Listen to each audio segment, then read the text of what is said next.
सहना भवतु सहनौ भुनक्तु सह वीर्यङ्करवावहै तेजस्विनावधीतमस्तु मा विद्विषावहै।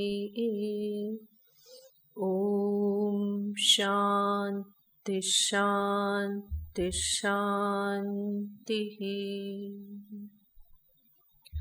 सदाशिवसमारम्भाम्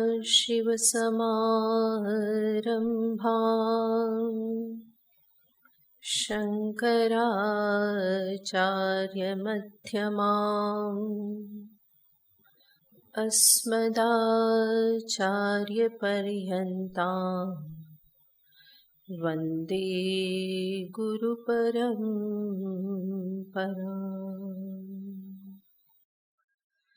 नमः श्री शङ्करानन्द नमः श्री शङ्करानन्द गुरुपादाम्बुजन्मने गुरुपादाम्बुजन्मने सविलासमहामोह सविलासमहामोह ग्राहग्रासैककर्मणे ग्राहग्रासैककर्मणे।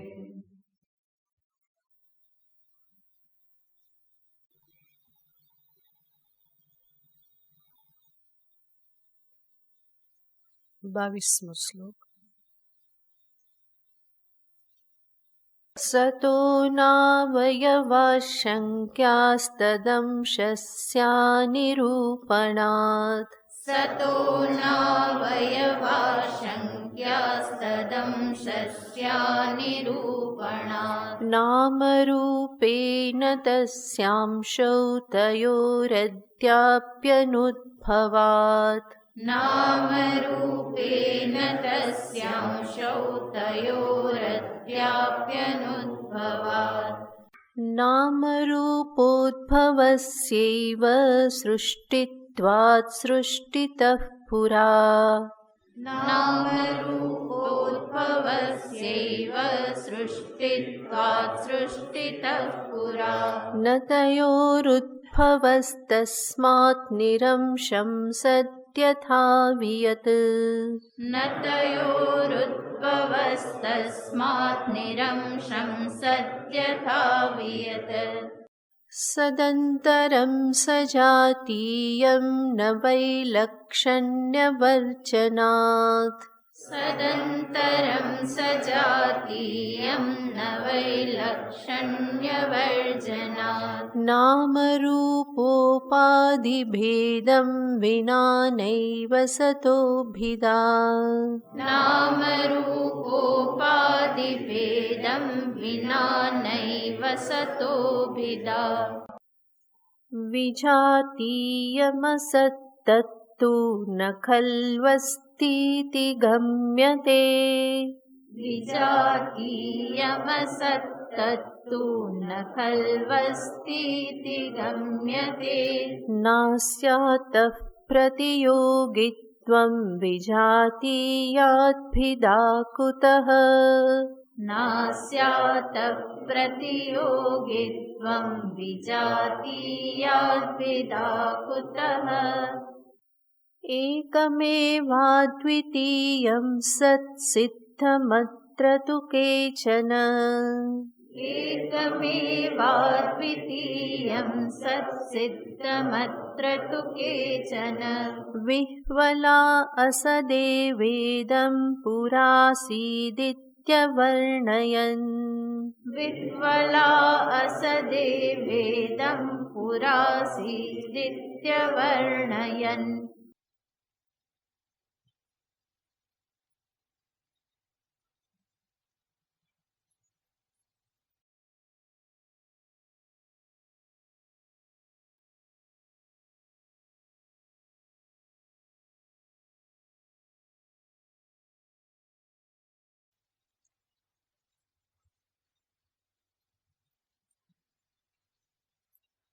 एकमेवाद्वितीयं सत्। આ ઉપનિષદ પ્રતિપાદિત પરમાત્મ તત્વનું નિરૂપણ છે કે પરમાત્મ તત્વ સત છે, એક છે, અદ્વિતીય છે, જે અખંડ અભેદ એક રસ છે. સ્વગત સજાતીય વિજાતીય ભેદ જે ચૈતન્ય તત્વમાં લેશ માત્ર પણ નથી. આપણે અનેક વખત જોયેલું જ છે, ચૈતન્યમાં જે કંઈ પણ ભેદ જોવામાં આવે છે એ ભેદ વસ્તુતઃ ચૈતન્યમાં નથી, પરંતુ ઉપાધિમાં છે. પણ દ્રષ્ટિ ઉપાધિ તરફથી હટતી ન હોવાના કારણે દ્રષ્ટિમાં ભેદ પણ હંમેશા બની રહે છે. જેવી રીતે આકાશમાં કોઈ ભેદ નથી, એવી જ રીતે શુદ્ધ ચૈતન્ય પરમાત્મ તત્વમાં ક્યારેય કોઈ ભેદ છે નહીં. આકાશનો કોઈ અંશ નથી, એના કોઈ અવયવ નથી, એ એક રસ અખંડ છે.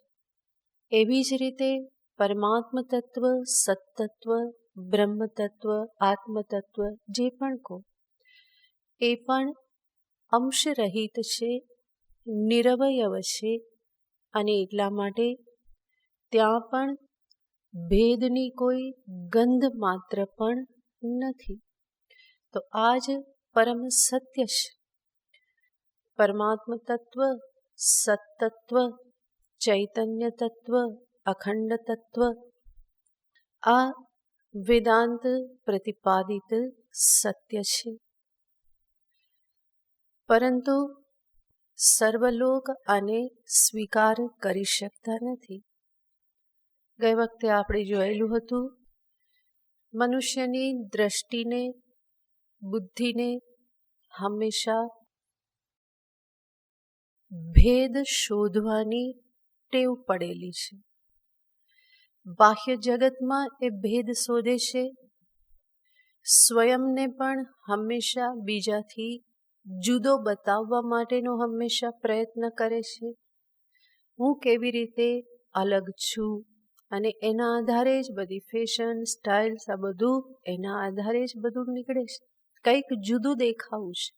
તો સમગ્ર વ્યવહાર, વૃત્તિ, ભાવના, આ બધું જ હંમેશા ભેદની સાથે જ સંકળાયેલું રહેલું છે. ઈશ્વરની સાથે પણ હંમેશા હું ભેદ જ પસંદ કરું છું. ભેદ સમજવા છતાં પણ મને પસંદ શું પડે છે? ભેદ પસંદ પડે છે. ના ના, એ તો ભગવાન અને હું તો એનો ભક્ત.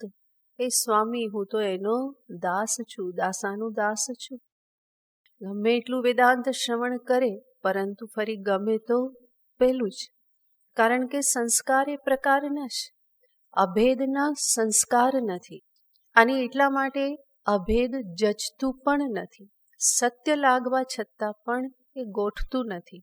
અને એટલે જ આ સત્ય હોવા છતાં પણ અહીંયા આચાર્ય કહેશે કે અનેક લોકો આ અભેદને સાંભળીને વિહ્વલ થઈ જાય છે.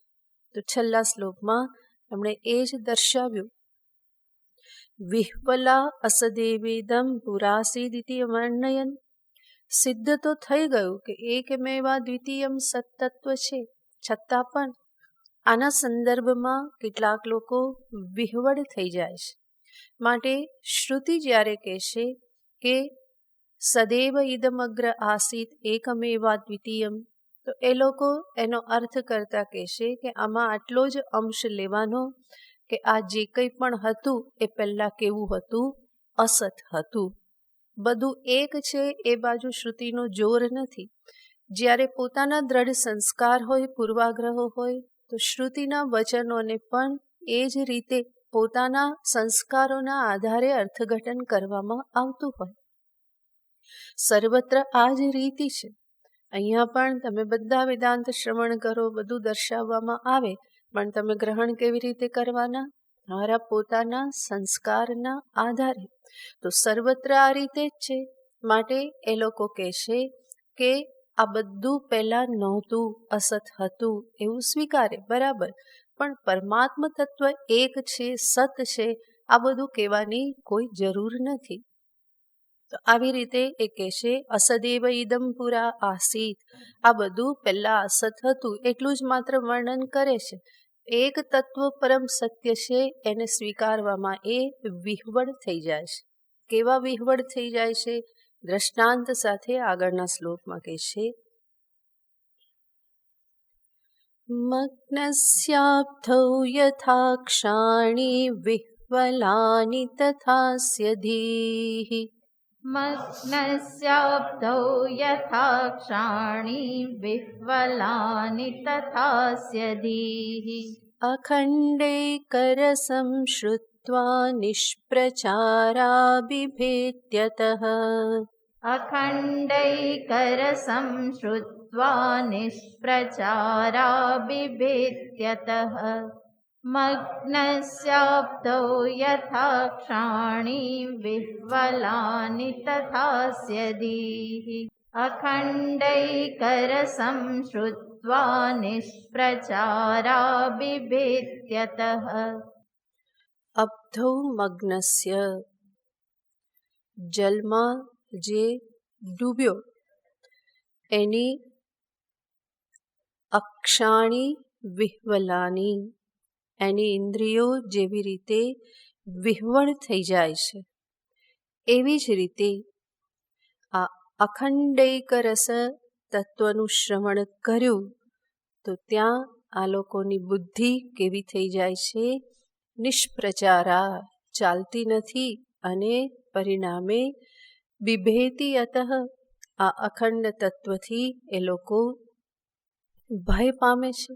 બિભેતિ, ભયભીત થઈ જાય છે એક તત્વનું શ્રવણ કરતાની સાથે. તો અહીંયા આચાર્ય દર્શાવવા માંગે છે ભેદ બુદ્ધિના જ દ્રઢ સંસ્કાર હોવાથી, એમાં જ વ્યવહાર કરવાની આદત હોવાથી, એને જ ગ્રહણ કરતા રહેવાની આદત હોવાથી અખંડ તત્વમાં બુદ્ધિ પ્રવેશ કરી શકતી નથી. ચિંતન કરવા બેસે તો જ્યાં સુધી ભેદ છે ત્યાં સુધી કંઈક ચિંતન થઈ શકે છે. આગળ અખંડ તત્વની વાત આવે તો બુદ્ધિ કેવી થઈ જાય છે? નિષ્પ્રચારાયાને કંઈ ચાલતી નથી, અને પરિણામે એને બીક લાગે છે. અભેદ તત્વથી એ હંમેશા ભયભીત રહેશે. ઇન્દ્રિય બુદ્ધિ સામાન્ય રીતે જે પણ ભેદ જે છે એને ગ્રહણ કરી શકે છે, અને એમાં એ પ્રવૃત્ત થઈ શકે છે. જેવી રીતે કોઈ પિક્ચર હોય, રંગ એમાં લગાવ્યા હોય, તો કલાકાર પણ શું કરે છે? એક જ સમાન પીછડો લગાવી દે તો એમાં કંઈ દેખાતું નથી, પરંતુ એ જુદા જુદા શેડ લગાવે છે, જેના પરિણામે એમાં ડેપ્થ પણ દેખાય, કંઈ ઉપર આવ્યું એવું પણ દેખાય, વૃક્ષો ઉપસેલા દેખાય, પાણીમાં ડેપ્થ દેખાય, કે પછી જંગલમાં કેડી દેખાય અંદર ઊંડી ઊંડી. તો જ્યાં આવી રીતે ભેદ હોય ત્યાં બુદ્ધિ પ્રવૃત્ત થાય છે. ઇન્દ્રિયો એને ગ્રહણ કરી શકે છે કે હા, અહીંયા આવું છે, અહીંયા આવું છે, આવું છે. પણ જ્યાં એવો કોઈ ભેદ ન હોય તો બુદ્ધિને પ્રવૃત્ત થવા માટે કે ઇન્દ્રિયોને પ્રવૃત્ત થવા માટે કોઈ કારણ રહેતું નથી. ત્યાં બુદ્ધિ ઇન્દ્રિયો બધા કેવા થઈ જાય છે? નિષ્પ્રચાર થઈ જાય છે. અને એવી જ રીતે જે દ્વૈતવાદમાં જે દ્રઢ છે, ભેદ બુદ્ધિ જેની દ્રઢ છે, એની પણ સ્થિતિ કેવી થાય છે? એ પણ જ્યારે સાધનામાં પ્રવૃત્ત થાય, ધ્યાન કરે, સગુણ ધ્યાન કરે, ભગવાન વિષ્ણુ શંકર આદિનું ધ્યાન કરે, ત્યાં સુધી બરાબર છે. પરંતુ એનાથી આગળ એ વિગ્રહ છૂટે તો એ ભયભીત થઈ જાય છે. બલકી વૈષ્ણવ ધ્યાનમાં તો એવું જ કહેવામાં આવે છે કે ધ્યાન કરતાં કરતાં ભગવાનની મૂર્તિ જો અલોપ થઈ જાય તો એ બહુ ખરાબ સ્થિતિ છે એવું કહેવામાં આવે છે કે નહીં જવા જોઈએ, હંમેશા રહેવા જોઈએ. તો એ અલોપ થઈ જાય, એટલી બધી ગંભીરતા એકાકાર થઈ જાય તો એ યોગ્ય નથી. પણ વેદાંતી કહેશે કે ત્યાં સુધી પહોંચવાનું જ છે. ભલે બુદ્ધિ નિષ્પ્રચાર થતી હોય, અંતે તો બુદ્ધિને નિષ્પ્રચાર જ કરવાની છે, પણ સમજીને કરવાની છે કે આ તત્વ આ પ્રમાણે છે. હવે આગળ બુદ્ધિનું કામ નથી. બુદ્ધિવૃત્તિ તત્વને સમજાવી અને શાંત થઈ જાય છે. તો સમજીને સમાધિ અવસ્થામાં બુદ્ધિનું નિષ્પ્રચાર થવું એ યોગ્ય છે. પણ ભેદ બુદ્ધિ જેની દ્રઢ છે એની બુદ્ધિ નિષ્પ્રચારી અને ચાલતી જ નથી. એને કહેવામાં આવે, ઘણા બધા કહે કે ધ્યાન કરવું છે, ધ્યાન કરવું છે. કહેવામાં આવે કે ધ્યાન કરો, ઈષ્ટદેવનું ધ્યાન કરો. ઈષ્ટદેવનું ધ્યાન કરે તો ફરી આવે તો મૂર્તિનું ધ્યાન છે, આગળનું બતાવો ને. સારું, એને અમૂર્તનું ધ્યાન દર્શાવવામાં આવે તો કે કંઈ થતું નથી, કંઈ દેખાતું નથી. જે દેખાતું હતું એ હટાવી દેવું છે અને પછી કંઈ દેખાતું નથી, કંઈ દેખાતું નથી એવો આગ્રહ બની રહે. તો તત્વ, પરમ તત્વ જે છે એ કંઈ દેખાવાનું નથી. જેવી રીતે શિવજી કે વિષ્ણુ તમને ધ્યાનમાં દેખાય એવી રીતે બ્રહ્મની કોઈ આકૃતિ કે રૂપ ધ્યાનમાં દેખાઈ જવાના નથી. એને તો અહમ રૂપે, ચૈતન્ય રૂપે અપરોક્ષતયા સમજવાનું છે અને એ સમજીને જ આ ઉપાધિથી ઉપર ઉઠવાનું છે કે જ્યાં કોઈ નામ રૂપ નથી, કોઈ ભેદ નથી. પણ ત્યાં સુધી પહોંચવાનું કઠિન થઈ જાય છે. આગ્રહ છે અમૂર્તનું ધ્યાન કરવાનો અને ફરી પાછો સાથે બીજો આગ્રહ છે કે કંઈક તો દેખાવું જોઈએ. તો અમૂર્ત દેખાય નહીં. અમૂર્તનો અર્થ જેની કોઈ મૂર્તિ નથી, આકૃતિ નથી, આકાર નથી. અને આકાર નથી તો દેખાવાનું શું? એટલા માટે આ બધા આપણામાં જ ભરાઈ ગયેલા બધા વિરોધાભાસ છે.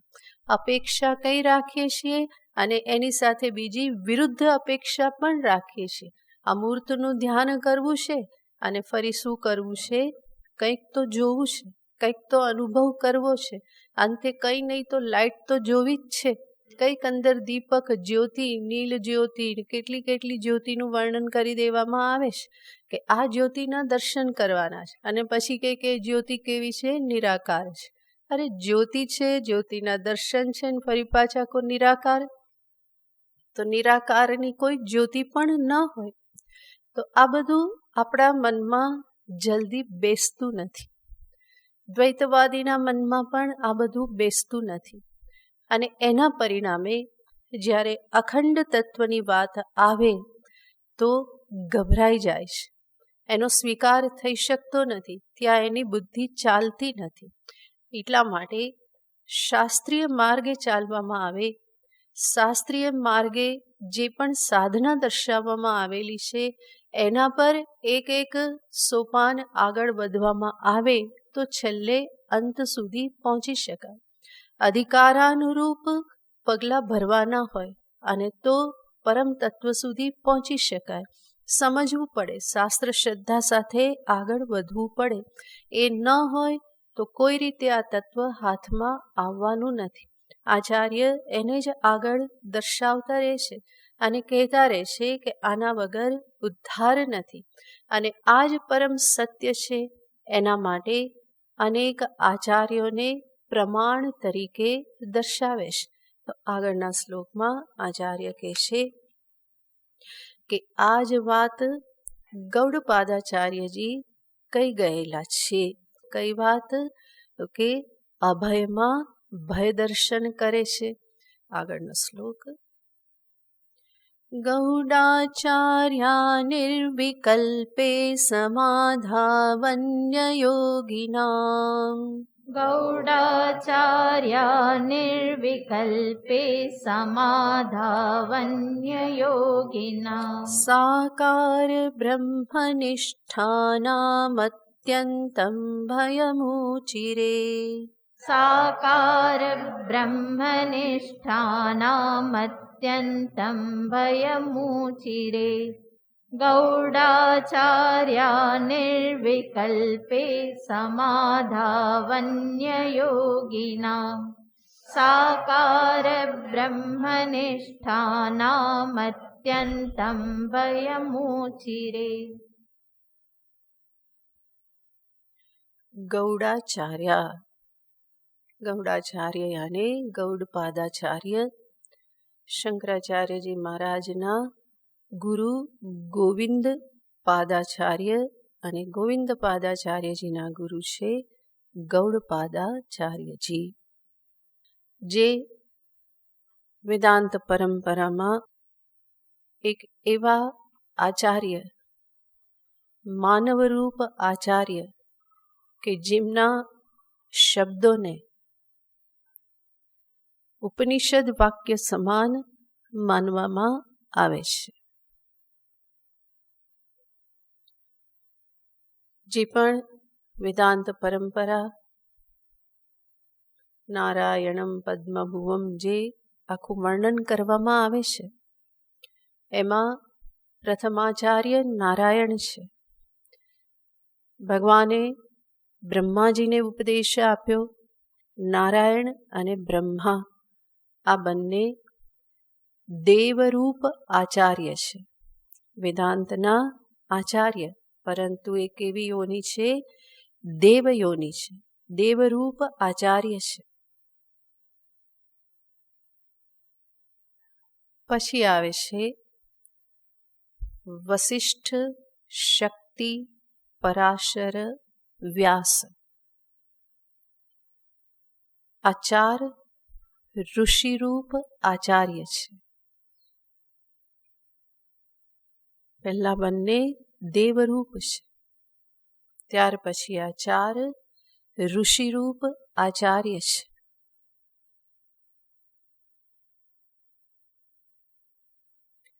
વશિષ્ઠના પુત્ર શક્તિ, શક્તિના પુત્ર પરાશર, પરાશરના પુત્ર વ્યાસ. આ રીતે આ ઋષિરૂપ આચાર્ય છે. વ્યાસના પુત્ર શુકદેવજી મહારાજ, એમને કેટલાક ઋષિ ગણે છે અને કેટલાક માનવ જ ગણે છે. અને એ શુકદેવજીના શિષ્ય છે ગૌડપાદાચાર્યજી. શુકદેવજી મહારાજના શિષ્ય ગૌડપાદાચાર્યજી. શુકદેવજી મહારાજ દ્વાપરમાં થયા, ગૌડપાદાચાર્યજી કલિયુગમાં.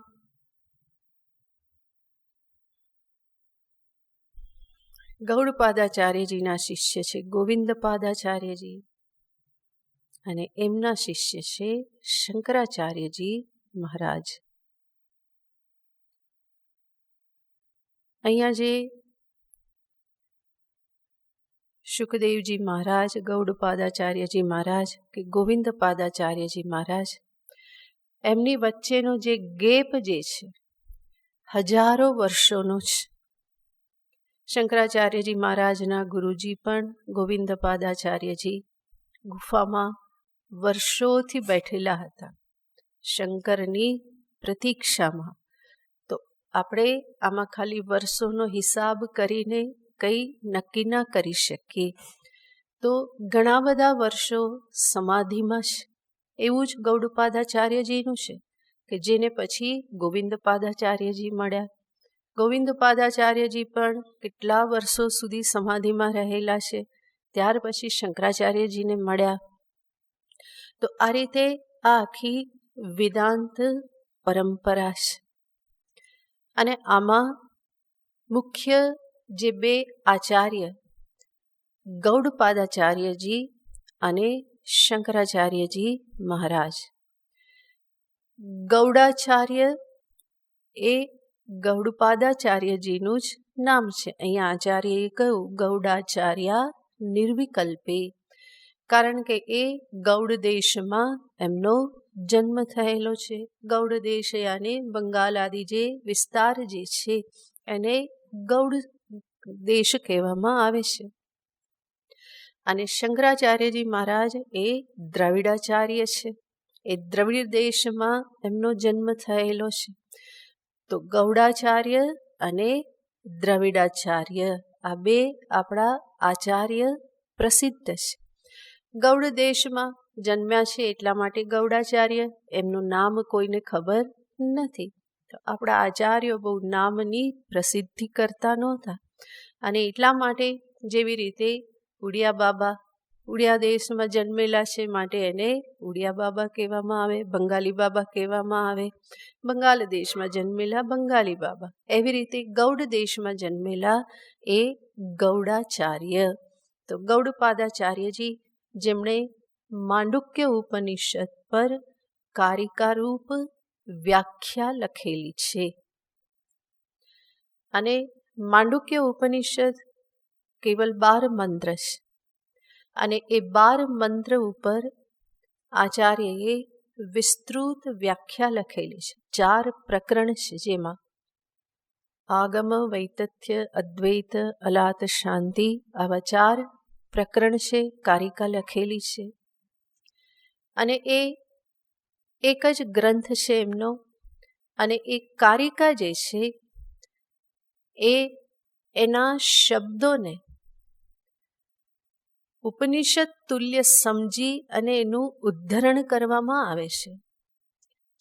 તો આચાર્ય દ્વારા રચિત, એ અપૌરુષેય નથી, વેદ મંત્ર નથી, છતાં પણ એને એવું સન્માન આપવામાં આવે છે, કારણ કે એ લેવલનું જ છે.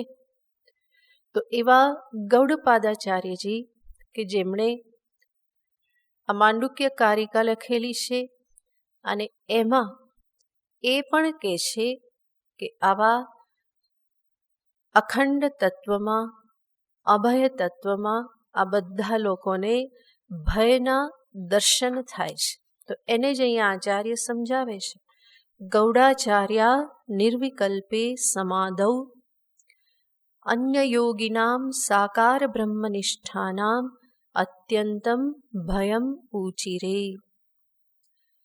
નિર્વિકલ્પ સમાધૌ, નિર્વિકલ્પ સમાધિ યાને આ જ એક અખંડ તત્વમાં સ્થિતિ છે કે જ્યાં ધ્યાતા ધ્યાન છૂટી જાય છે, ધ્યેય માત્ર જ રહેશે, યાને તત્વ બ્રહ્મ સ્વરૂપ માત્ર જ રહેશે, કોઈ ભેદ રહેતા નથી.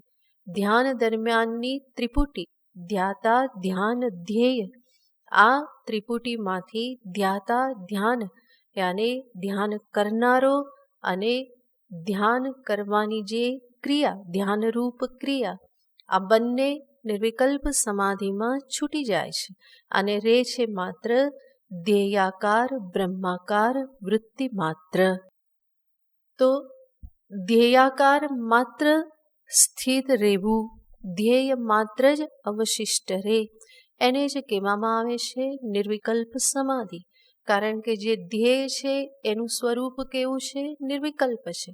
એમાં કોઈ વિકલ્પ નથી, અંશ નથી, અવયવ નથી, કોઈ ભેદ નથી. વિકલ્પનો અર્થ થાય છે ભેદ, અને નિર્વિકલ્પ યાને જ્યાં કોઈ ભેદ નથી.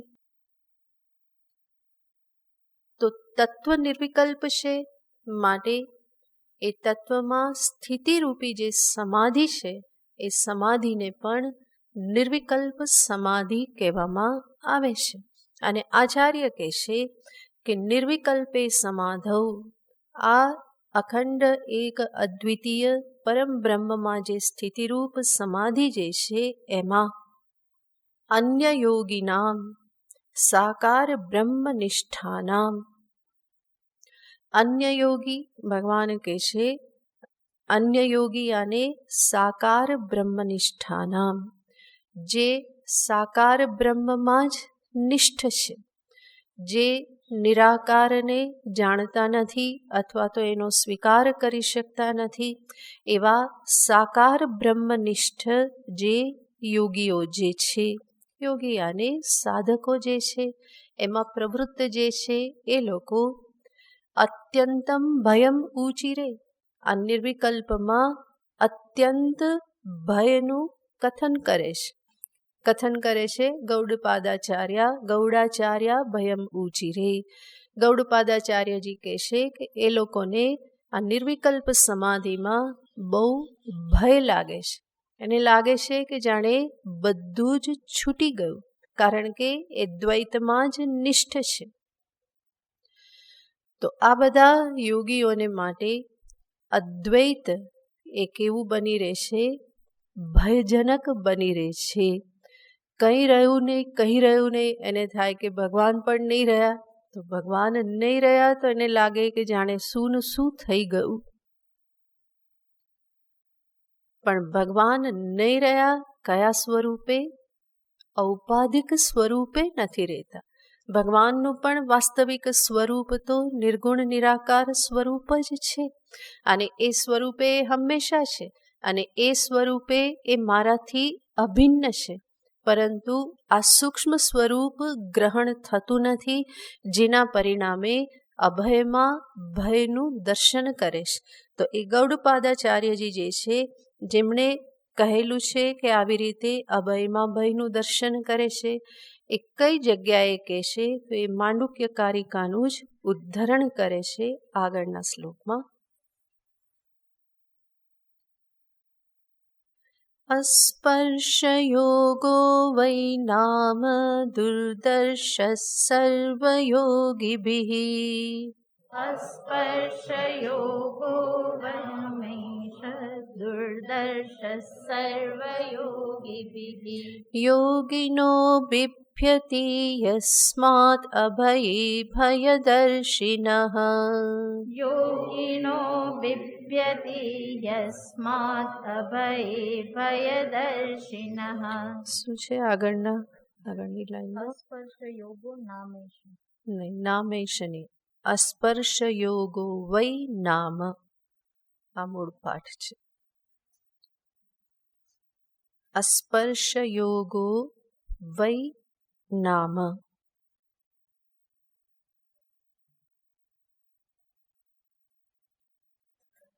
બોલો બધા. अस्पर्शयोगो वै नाम दुर्दर्श सर्वयोगिभिः. योगिनो बिभ्यति यस्मात् अभये भयदर्शिनः. ભય વગર બોલો, ખુલ્લા અવાજે. अस्पर्शयोगो वै नाम दुर्दर्श सर्वयोगिभिः. योगिनो बिभ्यति यस्मात् अभये भयदर्शिनः. અભયે ભયદર્શિનઃ, જે પરમ અભય સ્વરૂપ છે, એ પરમ અભય સ્વરૂપમાં જ આ લોકોને શું થાય છે? ભયનું દર્શન થાય છે. અસ્પર્શ યોગો વૈ નામ. આચાર્ય ગૌડપાદાચાર્યજી આ જે અખંડ એક તત્વનું જે દર્શન છે, એને અસ્પર્શ યોગ કહે છે. અને અસ્પર્શ યોગો વૈ નામ સર્વયોગીભિઃ દુર્દર્શ. આ સર્વયોગીઓ દ્વારા દુર્દર્શ, બહુ કઠિન દર્શન એનું બની જાય છે. અને અસ્પર્શ યોગ શા માટે કહે છે? કારણ કે જે પરમ તત્વ જે છે એ સ્વયં કેવું છે? અસ્પર્શ છે, જ્યાં કંઈ જ સ્પર્શ કરી શકતું નથી. સ્વરૂપથી અસંગ છે, અને એટલા માટે ક્યારેય કોઈની સાથે કોઈ સ્પર્શ નથી. બે રીતે અસ્પર્શને જોવામાં આવે. એક તો તત્વના સ્વરૂપ દ્રષ્ટિથી, યાની સ્વરૂપ કેવું છે? અસંગ છે. સ્વતઃ અસંગત્વાત, અસંગ હોવાથી ચૈતન્ય સ્વરૂપનો અન્ય કોઈની સાથે સ્પર્શ સંગ નથી, માટે અસ્પર્શ છે.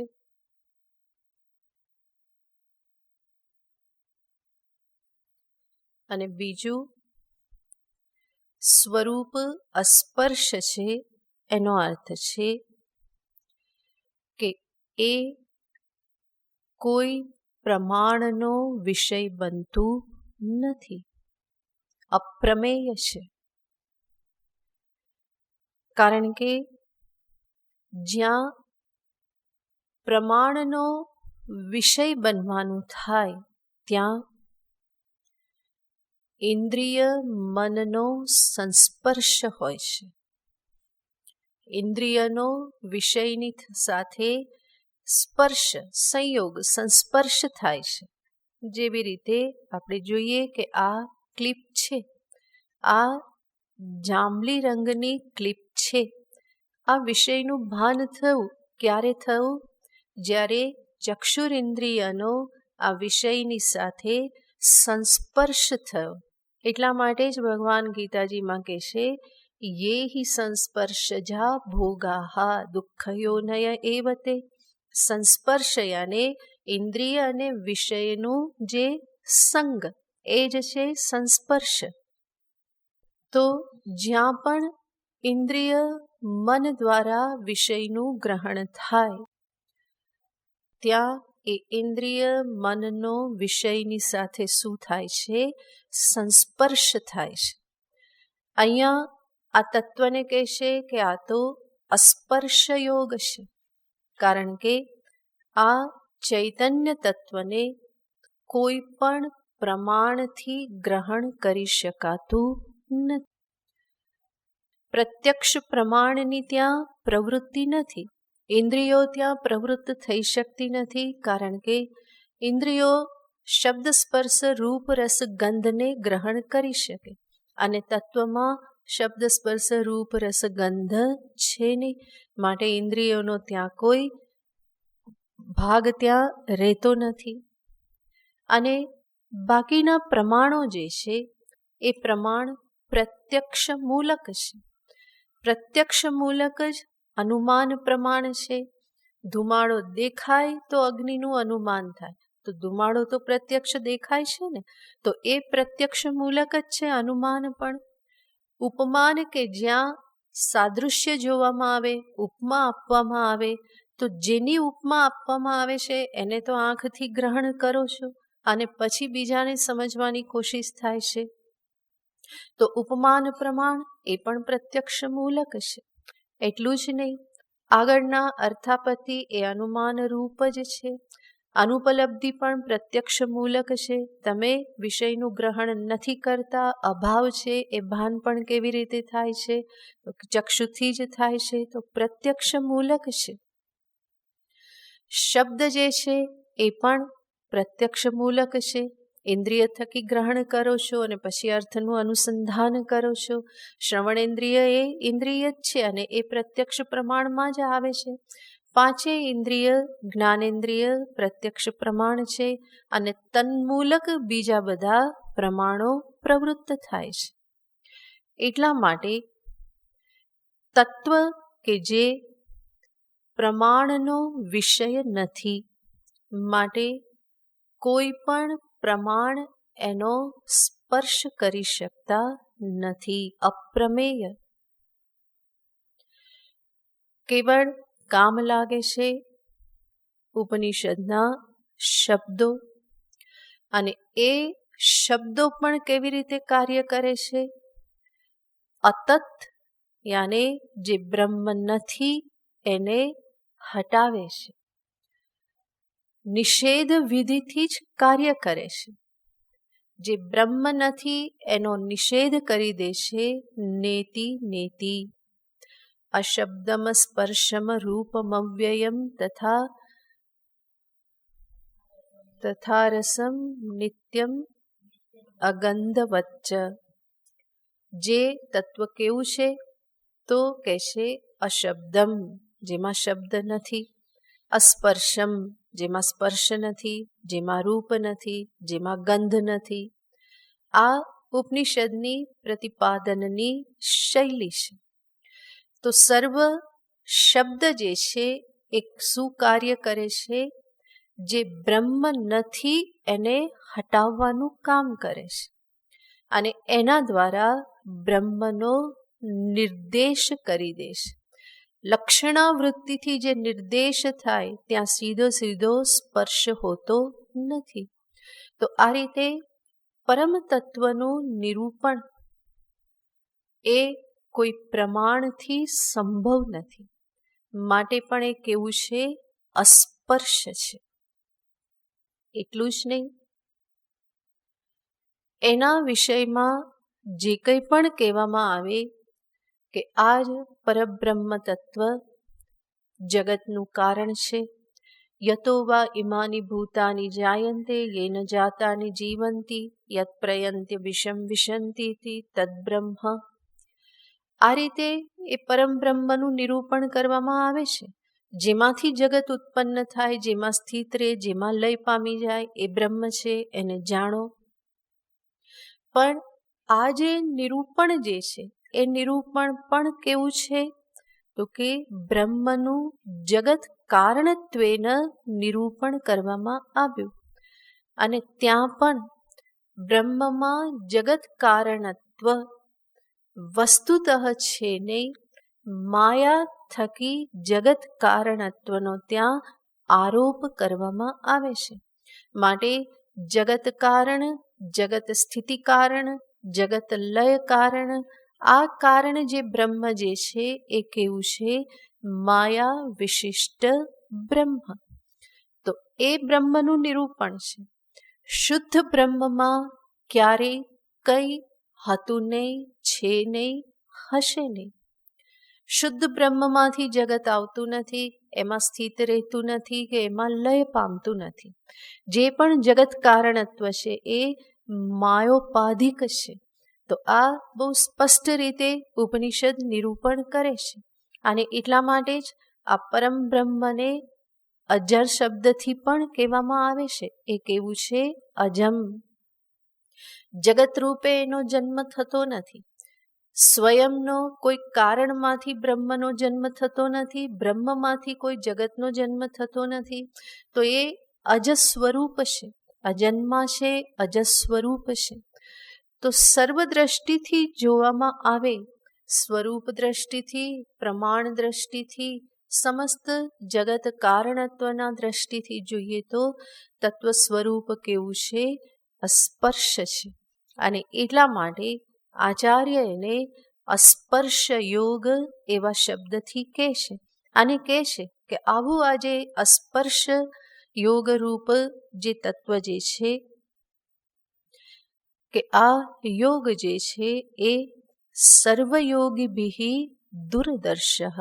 ખરેખર આ સર્વયોગીઓ વડે દુર્દર્શ છે. યાને એનું દર્શન કરવું બહુ કઠિન છે. યાને બધા એનું દર્શન કરી શકતા નથી. અને એટલા માટે યોગિનઃ હિ અસ્માત બિભ્યતિ.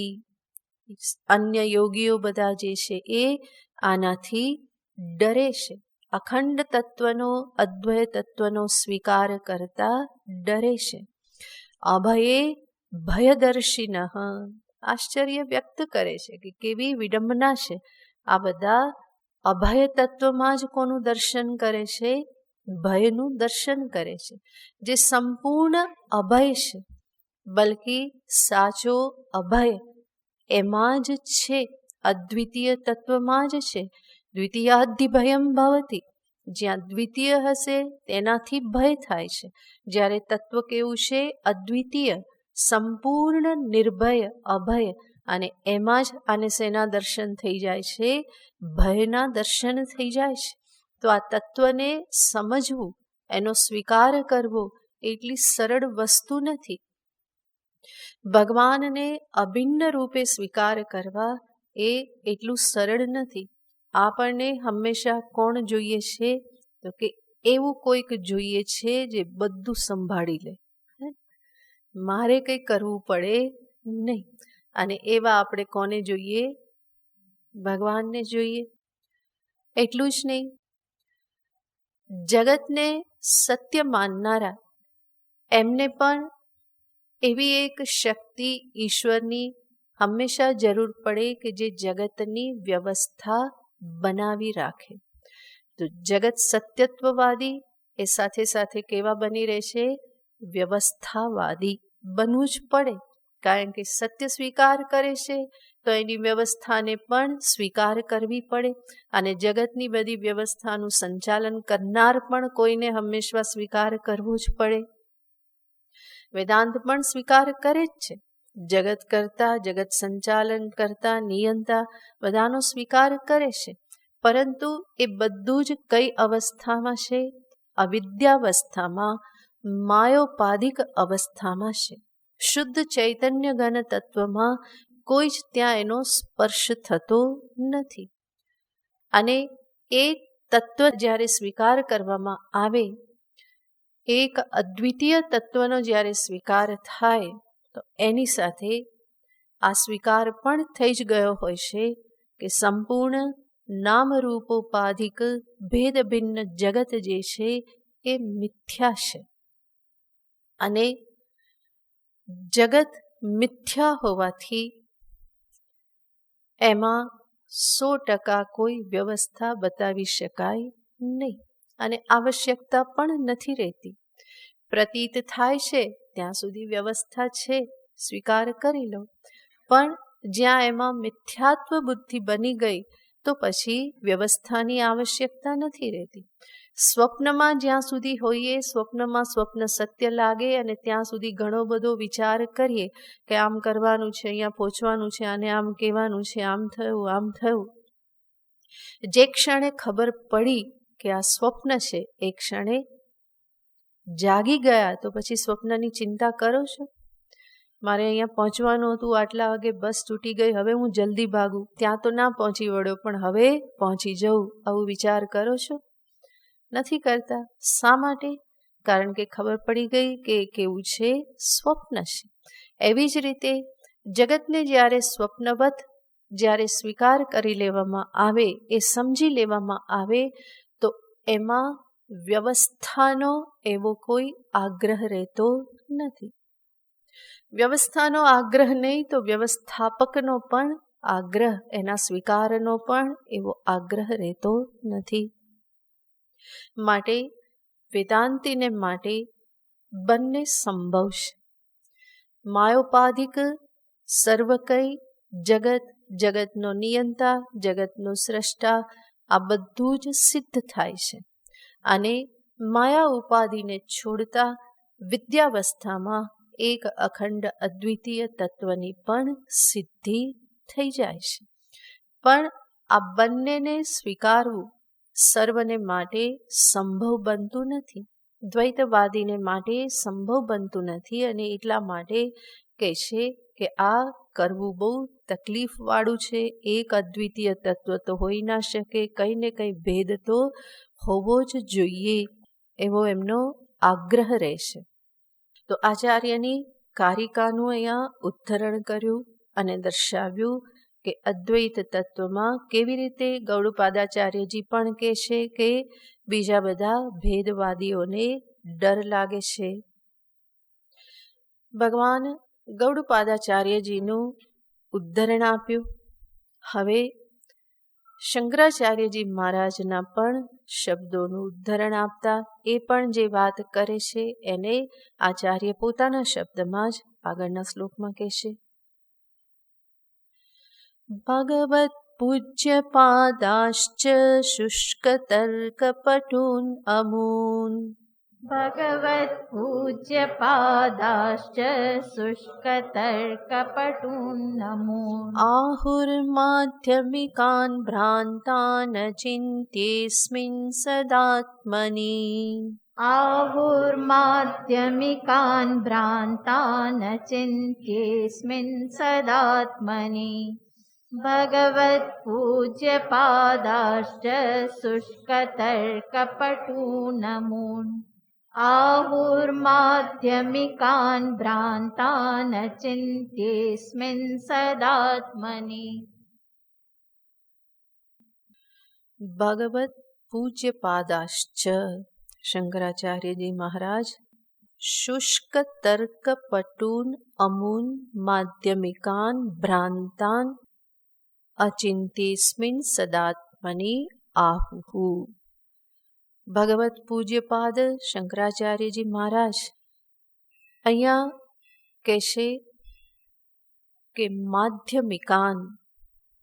માધ્યમિકાન એક બૌદ્ધ મત છે, બૌદ્ધ અનુયાયી, અને એ શુષ્ક તર્ક પટૂન અમૂન, શુષ્ક તર્ક કરવામાં બહુ જ પટુ છે, યાને કુશળ છે. અને એ બધા અસ્મિન સદાત્મની અચિંત્યે ભ્રાંતાહ આહુહુ.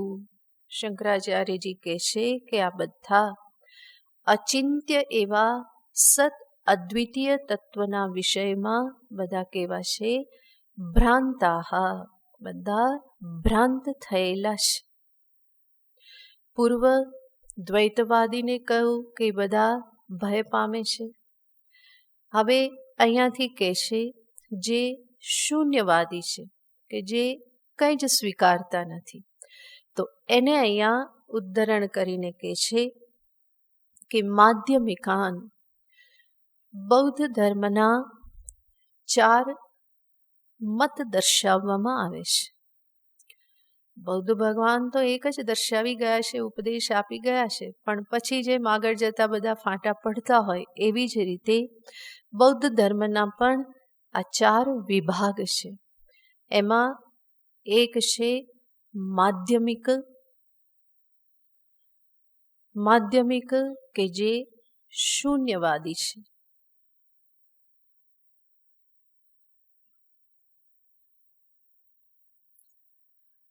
બીજા છે યોગાચાર,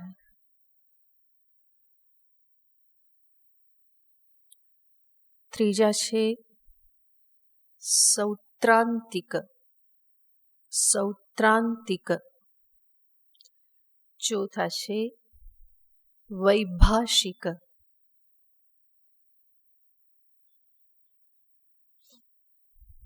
માધ્યમિક, યોગાચાર, સૌત્રાંતિક, વૈભાષિક.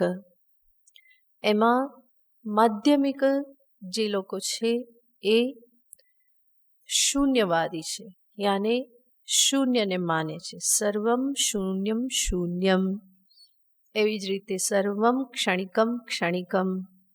આ બૌદ્ધ મત છે બધા ક્ષણિકવાદી, વિજ્ઞાનવાદી. એ આ પ્રમાણે કે સર્વમ ક્ષણિકમ, આ કહે છે સર્વમ શૂન્યમ. તો એ શૂન્યને માને છે, અને આ મુખ્ય મત છે. માધ્યમિક મતને મુખ્ય સમજવામાં આવે છે. મુખ્યો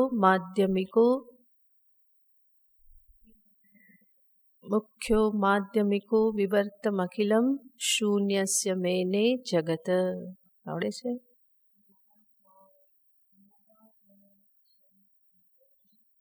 યોગાચાર મતે તુ સંતિ મતયસ. બોલો, કોને યાદ છે? બીજા કોઈને?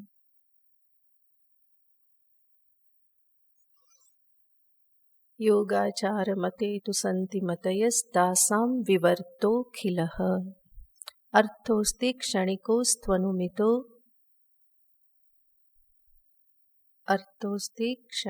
સ્ત્વનુમિતો બુદ્ધ્યેતિ સૌત્રાંતિક. ત્રીજા સૌત્રાંતિક છે ને. યોગાચાર મતે તેતિ સૌત્રાંતિક. આ શ્લોક હંમેશા તકલીફ વાળો છે. પ્રત્યક્ષમ ક્ષણભંગુરમ ચ મખિલમ શૂન્યસ્ય મેને જગત.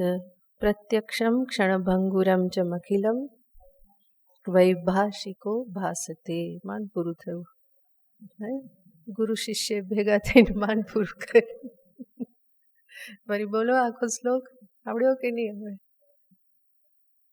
મુખ્યો માધ્યમિકો વિવર્તમખિલમ શૂન્યસ્ય મેને જગત યોગાચાર મતે તુ સંતિ મતયસ્તાસામ વિવર્તોખિલઃ અર્થોસ્તિ ક્ષણિકોસ્ત્વસાવનુમિતો ઉત્થેતિ સૌત્રાંતિકઃ પ્રત્યક્ષં ક્ષણભંગુરં ચમખિલં વૈભાષિકો ભાસતે. આ 4 મતને યાદ રાખવાનો એક શ્લોક આટલો કઠિન છે. બૌદ્ધ મત કેવી રીતે યાદ રહે? બૌદ્ધ મત વેદાંતની એકદમ નજીક છે, કારણ કે શૂન્ય શૂન્ય કહે છે ને, બ્રહ્મ અને શૂન્ય આમ જોઈએ તો બહુ એક સમાન લાગે, માત્ર ભેદ શું છે? એકનું કોઈ અસ્તિત્વ નથી અને એકની નિત્ય સત્તા છે. આ જ ભેદ છે.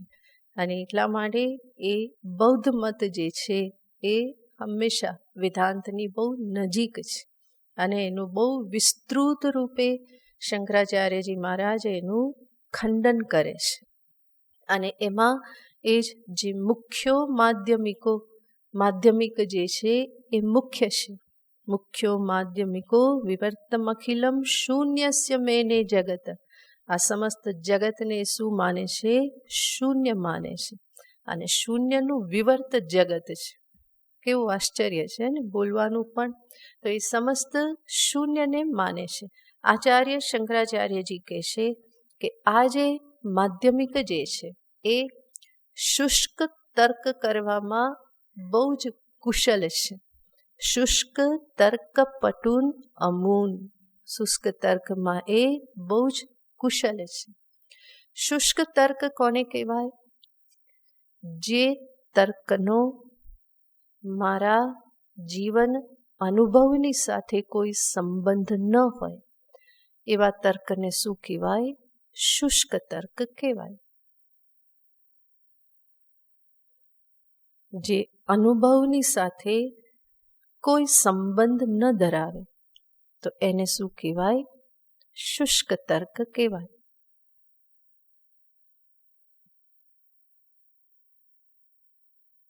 જેનું દ્રષ્ટાંત આપણે અનેક વખત જોયેલું છે. બારણું જ્યારે અડધું ખુલ્લું છે ત્યારે અડધું બંધ છે.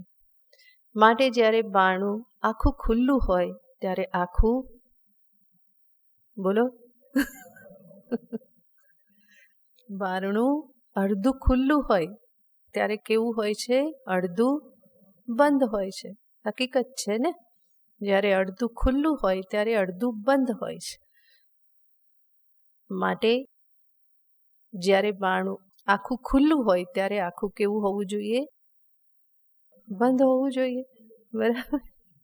આ તર્ક કેવો કહેવાય? શુષ્ક તર્ક, જેનો અનુભવની સાથે કોઈ જ સંબંધ નથી. તો એવી રીતના શુષ્ક તર્ક કરવામાં આ બધા કેવા છે? માહિર છે. અને આટલા બધા તર્કનો આધાર શા માટે લેવો પડે છે? કારણ કે શ્રુતિ જે કહે છે, ઉપનિષદ જે કહે છે એનો સ્વીકાર કરતા નથી. કેવલ પોતાની બુદ્ધિથી સત્યને સમજવા માટે નીકળી પડેલા છે. અને પોતાની બુદ્ધિની તો મર્યાદા છે જ. જે છે એનો નિષેધ કરીને એ અભાવ સુધી પહોંચી શકે, પણ એ અભાવનો પણ જે ઉજાડનાર જે છે એની સત્તા સુધી પહોંચવા માટે ઉપનિષદની આવશ્યકતા રહેશે. સર્વમ શૂન્યમ શૂન્યમ તો કહી દીધું, પણ સર્વ શૂન્ય સિદ્ધ કેવી રીતે થયું? કોણે સિદ્ધ કર્યું? શૂન્ય સ્વયં તો સિદ્ધ થાય નહીં. હું શૂન્ય એવું સ્વયં તો સિદ્ધ થાય નહીં. શૂન્યને સિદ્ધ કરનારો તો કોઈ જોઈએ ને. જે શૂન્યને સિદ્ધ કરનારો છે, વેદાંતી કહે છે કે એ જ અમારો આત્મા છે, તત્વ છે. એ જ તો પરમ સત્ય છે કે જે શૂન્યને પણ સિદ્ધ કરે છે. એક એકના આત્મા પણ શૂન્ય છે. બરાબર. એને પૂછવામાં આવે કે આ તમે શૂન્ય શૂન્ય કહો છો, એ તમારી મનગઢંત વાત છે કે પ્રમાણથી સિદ્ધ કરો છો? એ કે ના ના, પ્રમાણ સિદ્ધ છે. અચ્છા, પ્રમાણ સિદ્ધ છે તો પ્રમાણ બચ્યું કે નહીં? પ્રમાણથી સિદ્ધ છે તો એક શૂન્ય અને શૂન્યને સિદ્ધ કરનારું પ્રમાણ બચે કે નહીં? તો શૂન્યની પ્રમાણિકતા સિદ્ધ કરવા જતાં જ શૂન્ય રહેતું નથી, કંઈક બીજું સિદ્ધ થઈ જાય છે. તો અનેક પ્રકારે જોવામાં આવે તો શૂન્ય પરમ તત્વ રૂપે સિદ્ધ થઈ શકતું નથી, બલ્કિ શૂન્યને સિદ્ધ કરનારો જ પરમ સત્ય રૂપે સિદ્ધ થાય છે, પણ એટલું સ્વીકારી શકતા નથી. અને ઉપનિષદની વાત કરીએ તો કે ઉપનિષદ પણ અસત તત્વને દર્શાવે છે. અસદેવ ઇદમગ્ર આસિત એવું પણ વચન છે. અસત જ હતું. ત્યાં ઉપનિષદ જે અર્થમાં કહે છે એ અર્થમાં જોતા નથી, અને જે પૂર્વ પક્ષ જે છે એને જ સિદ્ધાંત તરીકે અપનાવી લે છે. ઉપનિષદમાં ઘણા પૂર્વ પક્ષ દર્શાવવામાં આવેલા છે અને એ પૂર્વ પક્ષનું સમાધાન કરવામાં આવેલું છે, પરંતુ ઉપનિષદના પૂર્વ પક્ષને જ સિદ્ધાંત રૂપે સ્વીકારી અને એ આગળ વધી જાય છે, અને એનું સમાધાન ઉપનિષદમાં જે આપવામાં આવે છે એનો સ્વીકાર થતો નથી, અને પોતાના સિદ્ધાંતને માટે અનેક પ્રકારના શુષ્ક તર્કને એ સામે ધરે છે. માટે આચાર્ય કહેશે કે આવા શુષ્ક તર્કને દર્શાવવામાં બહુ કુશળ એવા માધ્યમિક બૌદ્ધ જે છે એ પણ પરમ સત્ય જે છે એના સંદર્ભમાં કેવા થઈ જાય છે, ભ્રાંત થઈ જાય છે. કારણ કે શૂન્ય યાને શું છે? અભાવ છે, અને અભાવ પરમ સત્ય કેવી રીતે હોઈ શકે? અભાવને પણ સિદ્ધ કરનારો કોઈ તો પાછળ ફરી પાછો હોવો જ જોઈએ. અને એટલા માટે આ તત્વ સુધી પહોંચવા જ્યાં અન્ય કોઈ પ્રમાણ કામ લાગતા નથી, ત્યાં કેવલ ઉપનિષદ શાસ્ત્ર કે જે અપૌરુષેય પ્રમાણરૂપ છે, અપૌરુષેય શબ્દ છે, પરમાત્માના જ શબ્દ છે, એ શબ્દ જ મને પરમ તત્વ સુધી પહોંચાડે, પ્રામાણિક સત્ય સુધી મને પહોંચાડી શકે. અને જે એ પ્રમાણને ન સ્વીકારે તો એ સત્ય સુધી પહોંચવું એના માટે કોઈ રીતે સંભવ નથી. હંમેશા ભ્રાંતિમાં ને ભ્રાંતિમાં જ રહેવાના છે. તો શંકરાચાર્યજી મહારાજે પણ કહ્યું કે સત્તત્વના સંદર્ભમાં આ બધા ભ્રાંત છે. વિદ્યારણ્ય મુનિજી આ બધા ઉદ્ધરણ કરે છે. એમણે જે વાત કરી એના જ અનુસંધાનમાં એ આચાર્યોના પ્રમાણને આપે છે. શંકરાચાર્યજીની વાત કર્યા પછી હવે શંકરાચાર્યજી મહારાજના શિષ્ય સુરેશ્વરાચાર્યજી મહારાજ એમના વચનને પણ ઉદ્ધરણ કરે છે. અને સુરેશ્વરાચાર્યજી મહારાજ બહુ મારફાડ હતા, પક્કા કર્મકાંડી હતા, શાસ્ત્રાર્થ કરવામાં બહુ જ કુશલ. એમની સામે જ શંકરાચાર્યજી મહારાજે શાસ્ત્રાર્થ કર્યો હતો, અને જે પ્રમાણે શરત હતી કે તમે જીતી જશો તો હું તમારો શિષ્ય બની જઈશ, સંન્યાસી, ગ્રસ્થાશ્રમ, કર્મકાંડ બધું છોડીને શિષ્ય બનીશ. તો એ જ મંડન મિશ્ર કે જે આગળ જતા શું બન્યા? સુરેશ્વરાચાર્ય બન્યા. અને એમનો પ્રસિદ્ધ ગ્રંથ છે નૈષ્કર્મ્ય સિદ્ધિ, અને એમાં એ જે કહે છે એને આચાર્ય અહીંયા ઉદ્ધૃત કરે છે કે સુરેશ્વરાચાર્યજી આ પ્રમાણે કહે છે: અનાદૃત્ય શ્રુતિમ મૌર્ખ્યાદિમે બૌદ્ધાસ્તમસ્વિનઃ અનાદૃત્ય શ્રુતિમ મૌર્ખ્યાદિમે બૌદ્ધાસ્તમસ્વિનઃ આપેદિરે નિરાત્મત્વમ અનુમાનૈકચક્ષુષઃ આપેદિરે નિરાત્મત્વમ અનુમાનૈકચક્ષુષઃ અનાદૃત્ય શ્રુતિમ મૌર્ખ્યાદિમે બૌદ્ધાસ્તમસ્વિનઃ આપેદિરે નિરાત્મત્વમનુમાનૈકચક્ષુષઃ. પૂર્ણમદઃ પૂર્ણમિદં પૂર્ણાત પૂર્ણમુદચ્યતે પૂર્ણસ્ય પૂર્ણમાદાય પૂર્ણમેવાવશિષ્યતે. ॐ शान्ति शान्ति शान्तिः।